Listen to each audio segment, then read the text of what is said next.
everyone. It is an absolute pleasure to be presenting with the wonderful women that are presenting here today at TEDxMonroviaWomen. I'm Abigail Urey-Miller. I am a tax accountant, business owner, yogi, amateur chef, among other things. Today, we will be discussing success, entrepreneurship, and business. And I'd like to discuss it with you from my perspective, which is success without a master plan. So many of us spend our time planning and not doing. And for me, so far, I've learned that success in business and entrepreneurship is actually about doing. It's about how you do, following through, because of all the things that success can be defined of as, none of them is having a master plan. It's hard work, following through, embracing failures, just doing many things, but not having that master plan. So I'd like to share with you some of my challenges so far and some of my successes. Very early in our lives, during the Civil War in Liberia, on our third round as refugees, my family and I found ourselves in a francophone country. I was in 9th grade, and my options for continuing my education was either to go to a substandard English school, which my parents could afford, or to go to a French school, where I had to do all my coursework in French. So everything from physics, chemistry, to literature, I had to do in a language that I had no clue about. And so I told my parents, I'll go to the French school, and my mom kept asking me, are you sure you're in 9th grade? How do you start 9th grade with a language that you've never ever used before? But I said I'll do it anyway.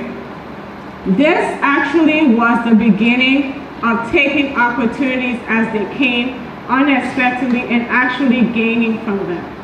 So I started the school year, we had 4 quarters. After the first quarter, I got my results, which I was anticipating, and I failed. I ranked 33rd out of the 34 students in the class. And then I said to myself, okay, something's not going right here. I need to fix this. What do I do? My cousins and I, who were in the house as refugees, were going to the English school. And I had been operating on the same schedule as they were, behaving the same way, watching TV at the same time, going to get hamburgers at the same time. And I sat back and said, no, this has to change. So instead of watching television, I would study extra verbs. And when I did watch television, it was more about understanding the sounds of the language, how the conjugations were being used. And I pushed through every test, quiz, homework. I put all the energy I had into.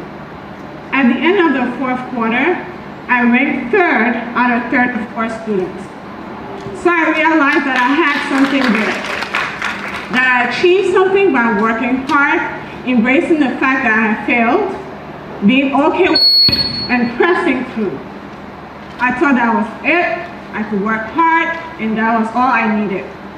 After a year as a refugee and finishing high school, using my hard-working skills, I was able to go and obtain education out of Liberia. I got there and started to work hard, push through. College had its challenges, but as I was going through, I was undecided as to what I was studying, and decided later on that I had a lot of interest in accounting, so I would pursue that. At that point, pursuing the accounting, I said to myself, if I'm going to do this, I'm going to do it the very best. So that is, I'm going to get into the best 4 accounting firms in the world. After researching and finding out what I needed to get, how I needed to get in, it occurred that hard work was not all that was going to get me there. So I had to then decide I needed to learn how teamwork, so I joined the soccer team, learning how to work in team. I needed to get experience. I volunteered. And after about a year and a half or so, I built a solid resume where I became a great candidate for any one of those 4 companies. I got the internship and later a job. When I got the internship, I got placed into a non-traditional tax group. All my friends that I got the internship were going to the traditional audit or compliance. And I said to myself, I should probably try to talk to the recruiter and see if I can get placed in the audit group. then something occurred to me that actually this could be an opportunity to experience something different. So I went into the non-traditional tax group and found that I absolutely love taxation. All my friends think I'm weird. I love it. Anyway, so I became a tax accountant and started to really enjoy it. Not long thereafter, as family is always first, the opportunity to come and work in my family business became a really necessity. So I came in, and I always be involved in the financial aspects of the business. I never understood what it meant to be a recycling company or a scrap metal company.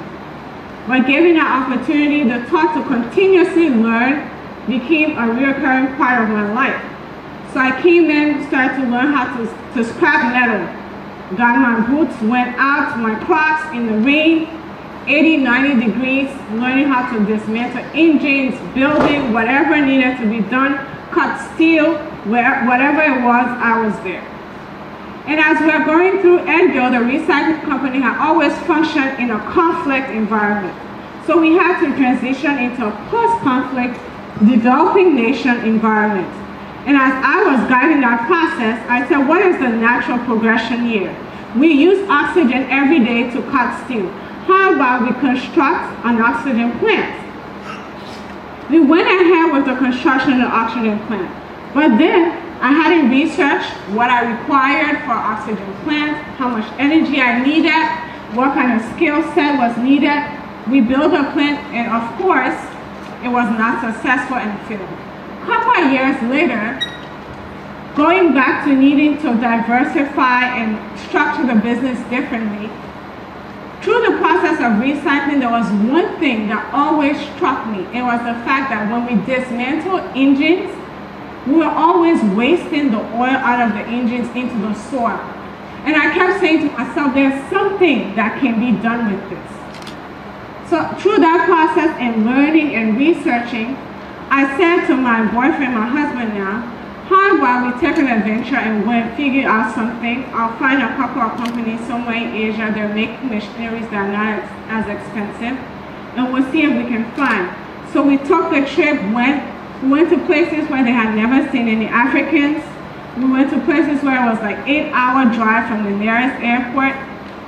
We visited factories that were producing the equipment, and we demanded that we also saw factories that were using the equipment that they had processed, so that we didn't experience the same thing that happened with us with the oxygen plant. And it was actually very useful because a good example of it was the fact that some of the factories that we visited, as an example, in China, use coal to fuel the process. We knew that that was not an option in Liberia, and we didn't have electricity. So we said, okay, what do we have a lot of? Biomass. Everything from palm kernel to old bamboo stick, whatever it was, we could use it to fuel our process. So we had them, we worked with them, changed all the equipment for it to be able to work in Liberia. After that process, we constructed and actually learned the entire process. However, as a disclaimer, I don't run it every day or repair it, but my husband Lars has become an engineer, and I'm a soundboard to all the fixings that he has to do. For me, creativity has ranged everywhere from the factories to taxation to life in general, and also in the kitchen where I love, because cooking for me has been my teacher of patience. For many of us in Liberia as children, we make milk candy, coconut candy. And so while making coconut candy and milk candy somewhere around 7 years old, I was intrigued by the fact that I love the ingredients. So I love condensed milk, it's nice and sweet. And I love the grated coconut. And I thought to myself, how about if I took the two of them, put them together, add some flour, some margarine or butter, and see what happens. I did that, and I got a solid block. And later I discovered baking soda. And so it began my interest in taking different things that wasn't obvious to me to put together and start putting them together. As it follows through, a good example for me actually right now is the fact that I have this chocolate cake recipe that's my absolute favorite. And that recipe took me everywhere that says enjoy it, I laugh because it took me 3 to 4 years to get right. And when I got it right, then I decided how about I make a variation of it. So I said I'll make a German chocolate cake variation of it. I do not know what the next variation is, but through that process, I got some amazing friends that I shared the love of food with, but I also reconnected with my cousin friend, Dr. Tanya Garnett, and we share a love of cooking. So we started to cook together. Tanya had always wanted to own a restaurant. I have now wanted to own a restaurant. But we decided how about we invite 25 people on Flag Day of 2017. How we invite these people, share our recipes with them, and see what they think about it. So we did it. And a year plus later, we've had a dinner almost every month.